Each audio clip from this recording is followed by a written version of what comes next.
Xabarlarga ko'ra, Shavkat Rahmonov va Xoakim Makli o'rtasidagi jang tez orada e'lon qilinishi mumkin. Avvalroq jangchilar ijtimoiy tarmoqlarda o'zaro tortishuvga kirishgandi. Rahmonov Xoakimni qora bola deb atagan. Bakli esa Shavkatni birinchi raunddayoq nokaut qilishiga $500,000 tikishga tayyorligini aytgan. Nasriddin Imamov Hamza Chimayevsiz ham chempionlik jangi bo'lishiga ishonmoqda. Geji uchun Finlandga qarshi jang chempionlik sari so'nggi imkoniyat. Arman Sarukyan esa yangi yildan keyin AQShga uchib, UFC 324 asosiy jangi uchun norasmiy agent sifatida tayyorgarlikni boshlamoqda. Video davomida ushbu yangiliklarni batafsil tahlil qilamiz. Eng tezkor va ishonchli MMA kontentlari uchun kanalga obuna bo'lib qo'ying va qo'ng'iroqchani yoqib qo'ying. Shunda siz keyingi videolarni o'tkazib yubormaysiz. Demak, biz boshladik. Shavkat Rahmonov va Xoakim Makli o'rtasidagi keskinlik ijtimoiy tarmoqlarda ochiq tortishuvga aylandi. Bahs Rahmonovning Bakliga nisbatan qora bola iborasini ishlatishi ortidan yanada avj oldi. Bu so'zlar jamoatchilikda turlicha baholandi va jangchilar o'rtasidagi ziddiyatni keskinlashtirdi. Bunga javoban Xoakim Makli yanada keskin bayonot bilan chiqdi. U Shavkat Rahmonovni birinchi raunddayoq nokaut qilishiga $500,000 tikishga tayyor ekanligini aytib, bu gaplari bilan nafaqat raqibiga, balki butun UFC jamoatchiligiga jiddiy signal yubordi. Maklining bu chiqishi ko'pchilik tomonidan provokatsiya va psixologik bosim sifatida qabul qilindi. Ayni paytda Shavkat Rahmonov jang ichidagi sovuqqonligi va yakunlash qobiliyati bilan tanilgan bo'lsa, Makli o'zining portlovchi kuchi va agressiv uslubi bilan xavfli raqib sifatida ko'rilmoqda. Ularning ijtimoiy tarmoqlardagi bu tortishuv esa ehtimoliy jangga bo'lgan qiziqishni bir necha barobarga oshirib yubordi. Endi asosiy savol shuki, bu keskinlik oddiy so'zlar darajasimi yoki UFC oktagonida real to'qnashuvga aylanadimi? Agar bu jang rasman tasdiqlansa, u nafaqat sport, balki katta shov-shuv va prinsipal qarama-qarshilik bo'lishi aniq. Shu jangdan keyin Bakli nafaqat Shavkat Rahmonovga, balki O'rta Osiyo jangchilariga nisbatan mensimaslik ohangini ham to'xtatishga majbur. Chunki bu birinchi holat emas. Bakli avvalroq Nursulton Ro'ziboyevni ham mensimagandi va garchi u jangni to'liq davomida yutgan bo'lsa-da, Nursultonning bardoshliligi va qarshiligi Bakli uchun oson bo'lmaganini ko'rsatgan. Bu mintaqadan chiqqan jangchilar allaqachon isbotlab kelmoqda. Ular gap bilan emas, intizom, xarakter va jang ichidagi bosim bilan javob beradi. Shavkat esa aynan shu maktabning eng yorqin vakillaridan biri.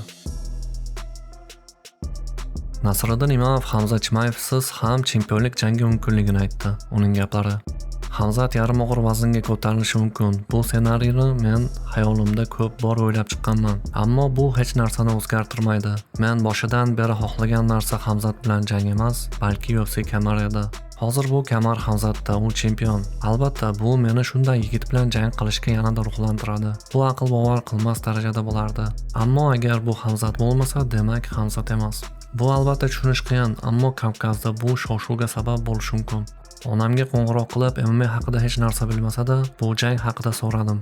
Menga onam bu jang bo'lmasligi, aka-ukalar urushmasligi kerakligini aytdi. Shuning uchun ham bu biz uchun qiyin.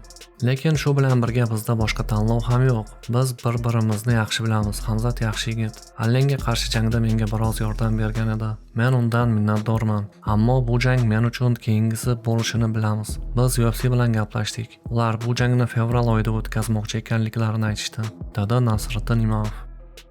Justin Gaethje Paddy Pimblett bilan jangni chempionlik sari so'nggi imkoniyat deb bilmoqda.